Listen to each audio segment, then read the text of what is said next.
Dans le centre de la capitale Tunis, le chaos régnait dans les rues à proximité de stations-service et la circulation était paralysée.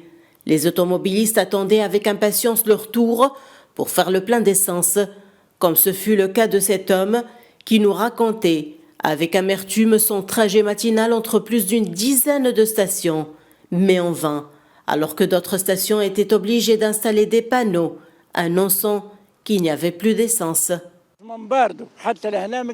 Du Bardo jusqu'ici, j'ai passé par 10 stations, mais elles étaient toutes vides, sans carburant. Nous sommes venus de loin pour chercher de l'essence. Pourquoi dit-on à la télévision que le carburant existe, alors qu'en réalité, il n'est pas disponible?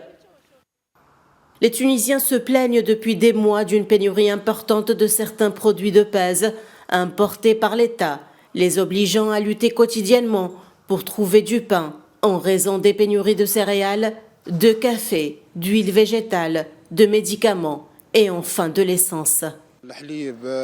Nous vivons depuis des mois sous l'influence de diverses crises.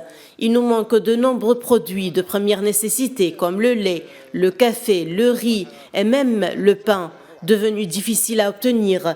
Nous sommes obligés de faire la queue pendant des heures chaque jour pour obtenir du pain.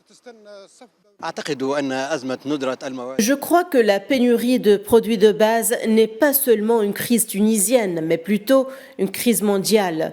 La crise devrait s'atténuer dans les prochains jours, compte tenu de l'annonce du gouvernement de réceptionner d'importantes quantités de ces produits. Du côté officiel, les autorités affirment que l'essence est disponible et que les quantités couvrent les besoins des Tunisiens et qu'un retour à la normale sera enregistré dans les prochaines heures. Cependant, le Tunisien ne semble pas convaincu par ces déclarations. Il n'y fait plus confiance et continue de faire la queue pour obtenir du carburant.